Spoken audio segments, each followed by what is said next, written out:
Good morning, everybody. Welcome to Sports Shorts Daily. Ronnie Rants alongside Tommy Price and TK coming to you from Court Street Cafe in Port Allen, Louisiana, right across the Mississippi River Bridge from downtown Baton Rouge. I am here in God's country, Natchitoches, Louisiana, the home of the Louisiana Sports Hall of Fame.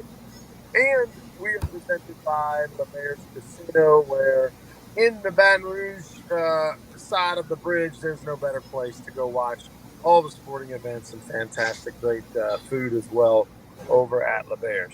All right, let's talk a little bit about what's going on in the last couple of days in the world of sports, particularly locally in the Baton Rouge area. Um, yes, yesterday was media days.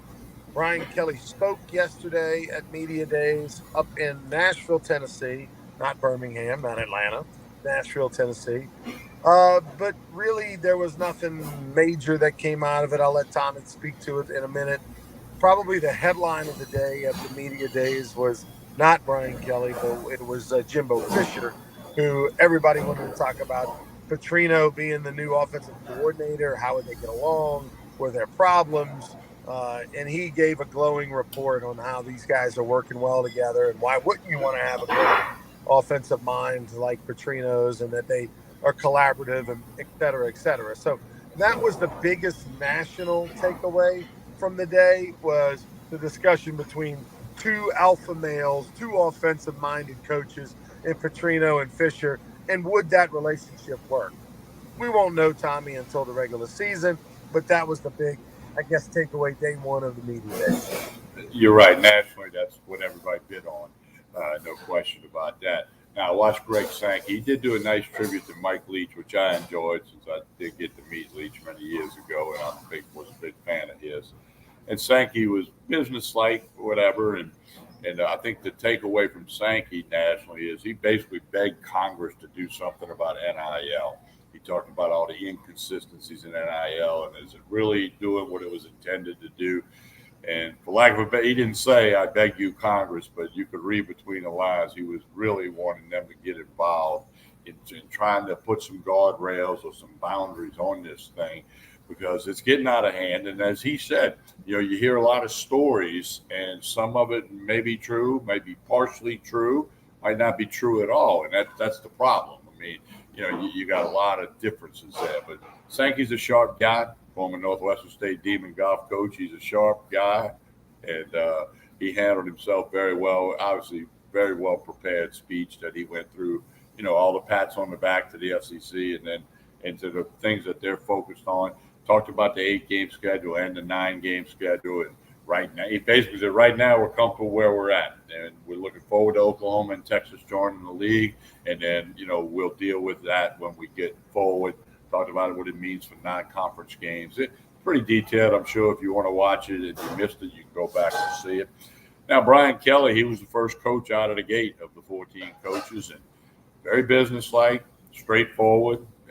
He put a lot of thought into what he was going to say. It wasn't a long speech. Some coaches, like Drinkwitz from Missouri, he talks forever and takes this many questions.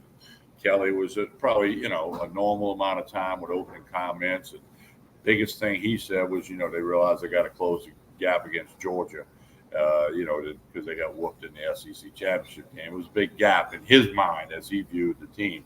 And he just talked about his players have been working hard. Nothing to really, make headlines with, but he did a good job. The LSU players, I didn't see a lot of that stuff, but they said they all did very well.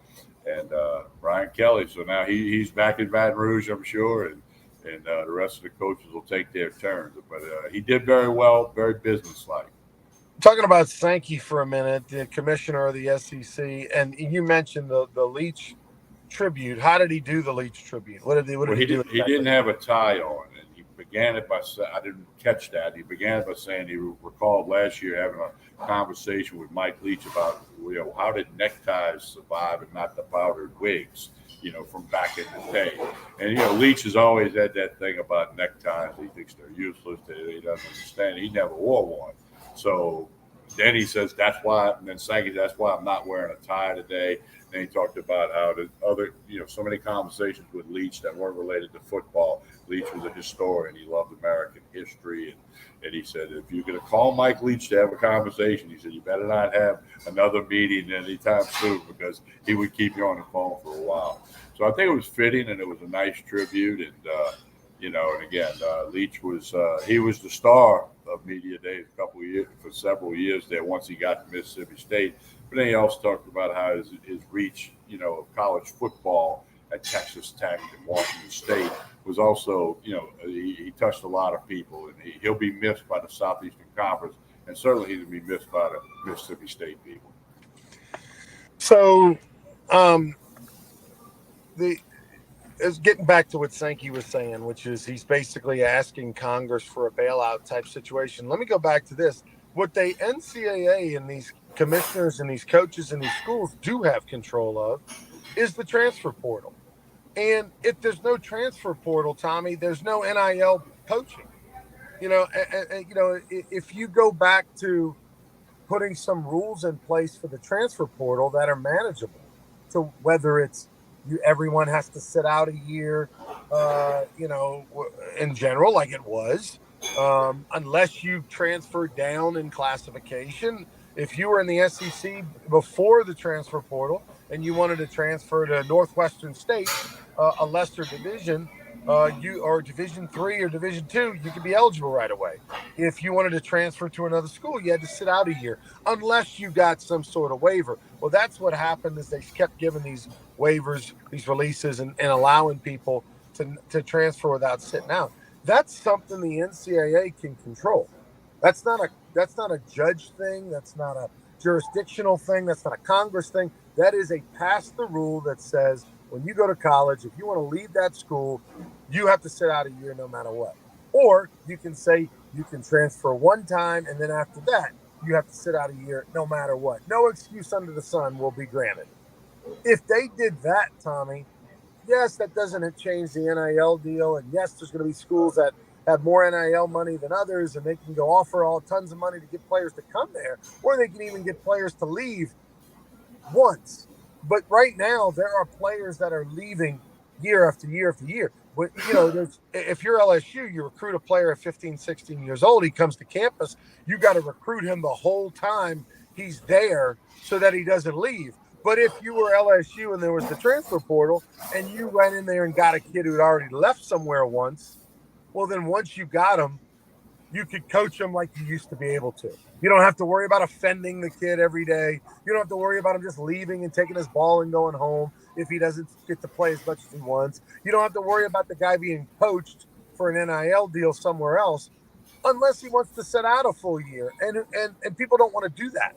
So I think that's the short-term fix. That's the easiest fix. Yeah, the Congress ask is a pie-in-the-sky ask that I don't think they want to even touch. They got bigger fish to fry. But the transfer portal, that could be a vote that happens right now in the NCAA. I agree with you 100%. The NCAA can and should control that. And waiting on Congress, that ain't going to work. I mean, next year's an election year. Like you said, they got bigger fish to fry. They're not worried about this. It's not going to happen overnight. Nothing in Congress happens overnight. So, I mean, this is not going to happen.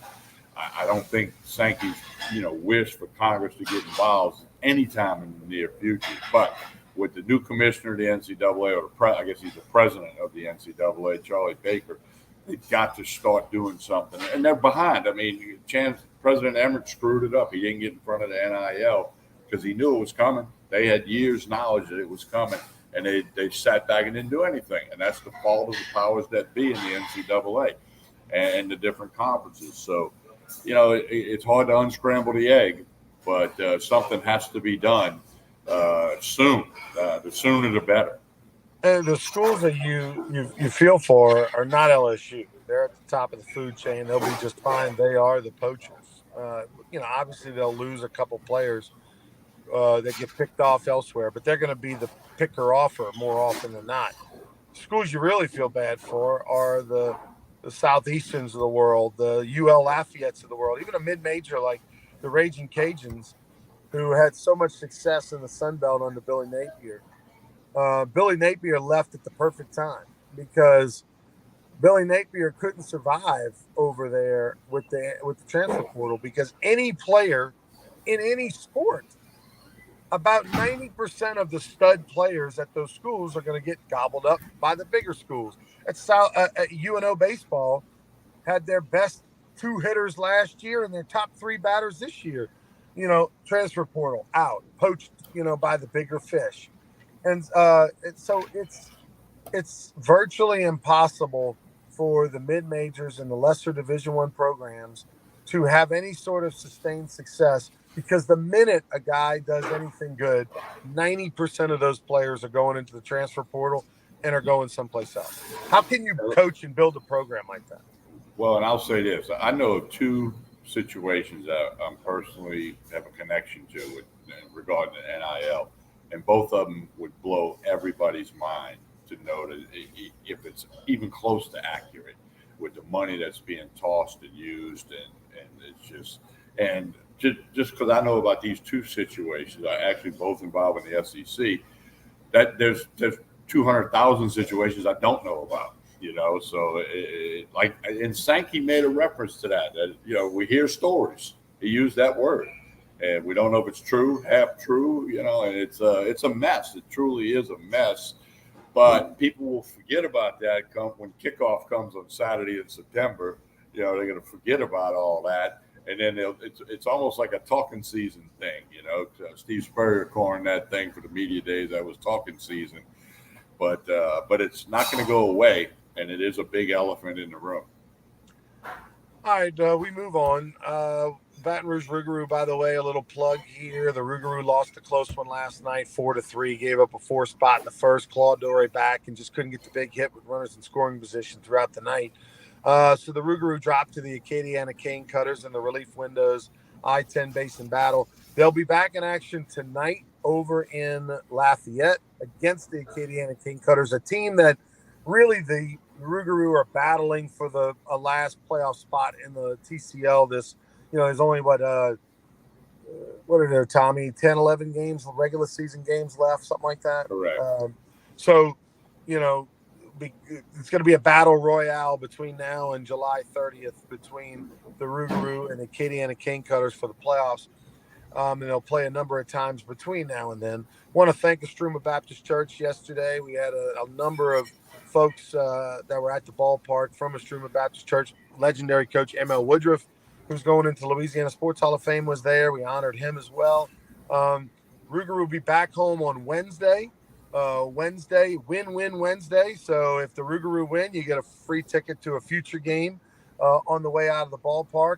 We're also going to have 2-for-1 cold beer on Wednesday. So all beers are 2-for-1 on Wednesday. So make plans to come on out there. And then fireworks this Friday. So we'll have a fireworks show this Friday during the 7th inning. So that's fun for the whole family. Come on out here this Friday night. Going to be a lot of fun as we'll take on Seguin, the River Monsters, who are playing really well second half of the year. We'll take on Seguin Friday night fireworks. All right, we'll get back to baseball, but Major League Baseball. Last night, Shohei Ohtani, who I think is the best player in baseball, I don't think it's close. Anybody who can be an all-star pitcher and an all-star hitter, it's a wrap. He hit his 35th home run last night, Tommy, for the year. To put in perspective, last season in a full season, he had 34 homers. The year before that, I believe he had 46 or 47 homers. I think it was 46 in a full season. So he's on pace to match or beat the 46 homers that he hit, 2 years ago. But where he's improved tremendously, Tommy, is last year he hit around 274, 275. His batting average is now up over 300. He went 3 for 4 last night. And we know he missed a little bit of time, with a slight injury this year. The dude is just continues to prove he's the best. And the question becomes, will he stay an Angel or will he be traded? Well, that's the hot topic, certainly in Major League Baseball and the sports world. Should they keep him? Should they trade him and get a bunch of prospects and a bunch of money? And, not every team can offer a deal that the Angels would even consider, but there are plenty of teams who can. And every day, when you go to your favorite platform, your favorite website to look at sports, the Otani story is right near the top, and why he's a good fit for this team and a good fit for that team. And July 31st is a hard deadline, so something will have to happen by July 31st, and heck, that's 13 days away. So it's going to be curious. I mean, now they're talking about the Yankees, who are almost in last place in the AL East now. And if they get him, they become the World Series favorite. I mean, that's the type of impact. Think about that. The Yankees, who are in the cellar, or right near the bottom of the AL East. John Smoltz said if the Yankees get Otani, they're the favorite to win the World Series. Now, I don't know what Las Vegas would say and what the odds makers would say, but the Yankees' numbers would certainly change. So, but who knows? I mean, I don't think he ends up staying in with the Angels. If I had to bet the Diet Coke on it, I don't think he's still an Angel, but I have no idea where he'll end up. To me, I'll take the field, Ronnie. I'll take the field that he's ended up somewhere else. He's playing somewhere else August 1st. To me, with the demise of Mike Trout, and he's not the player that he once was, and you get the feeling that it's not going to turn around. It started to slip last year. You thought, okay, maybe he had a one-off year, maybe wasn't fully healthy, whatever, etc.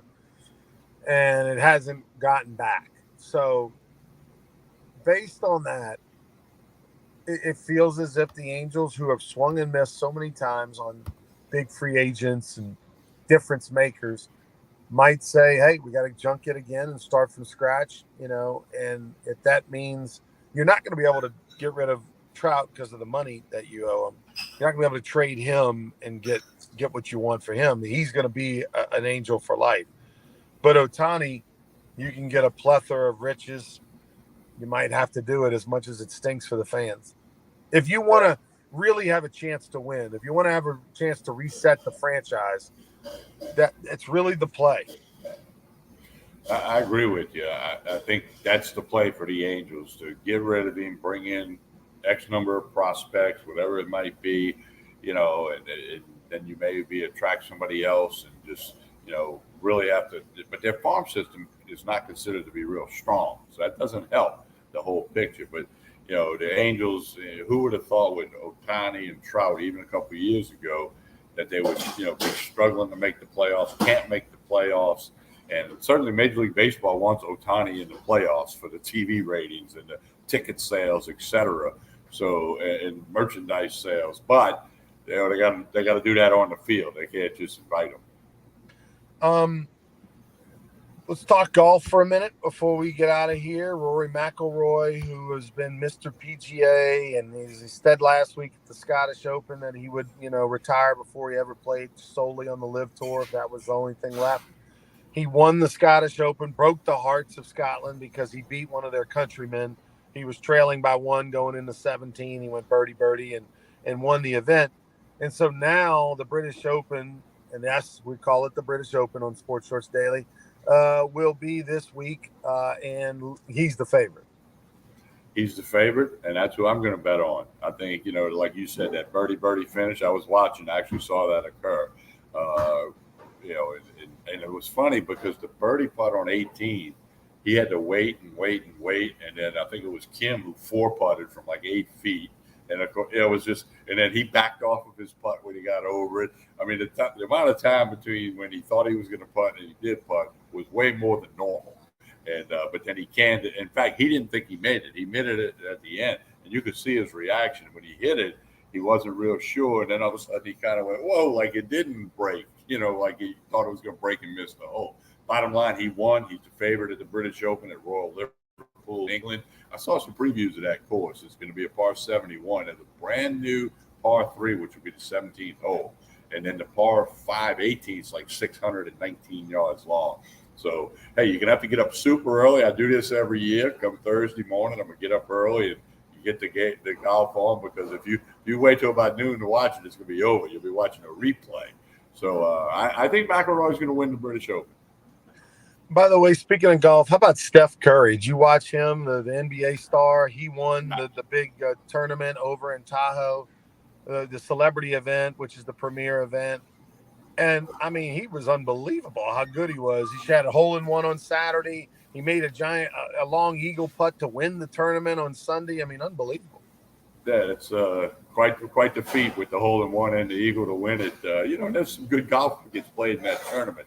Not PGA Tour level golf, but it's some good golf, better golf than you and me at Greystone. I can promise people that. But so no, that was pretty cool and off-season publicity for Curry. You see, okay, we got to get Joel this Saturday. Patrick Mahomes is coming with a new hairdo. Did you Yeah. see that? Yeah, so we got to get Joel Davis to come on Sports Shorts Radio this Saturday. And what's up with the new hairdo from Mahomes? By the way, the Netflix documentary Quarterback, which features 3 quarterbacks that kind of followed them last year, Mahomes being one of them, Mariota with the Falcons, and Cousins with the Vikings.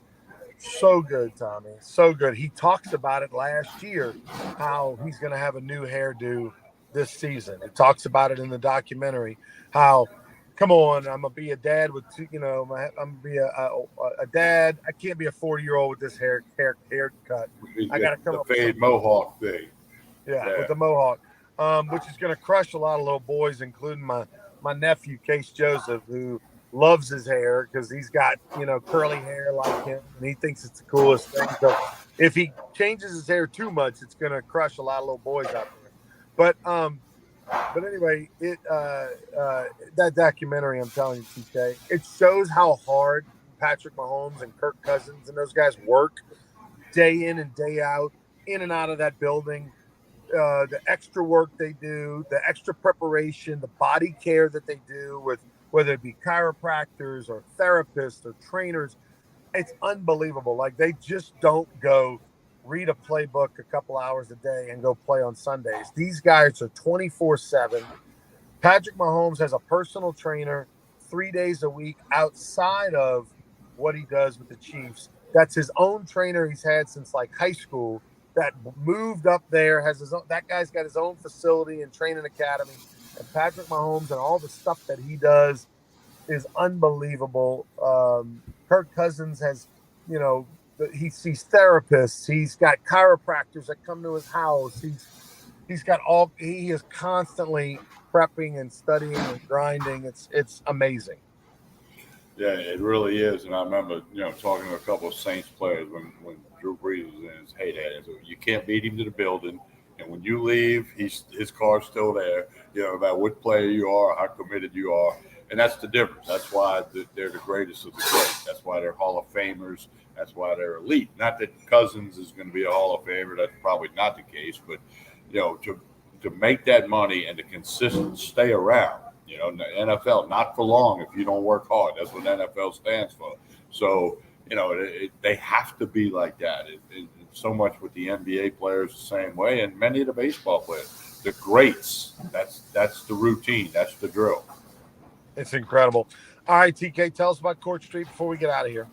Court Street Cafe, breakfast, lunch, dinner. They got it going on. Connect on Facebook and Instagram. Jason and the staff do a super job here at Court Street Cafe.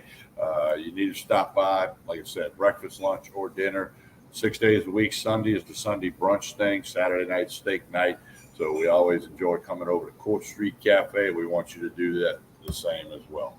We'll talk a lot of Louisiana Sports Hall of Fame tomorrow on Sports Shorts Daily as well. Tell you about everything going on there. Please like and share this video. We'll see you tomorrow for more Sports Shorts Daily, presented by LeBear's Casino and the Barstool Sportsbook. Have a good one, everybody.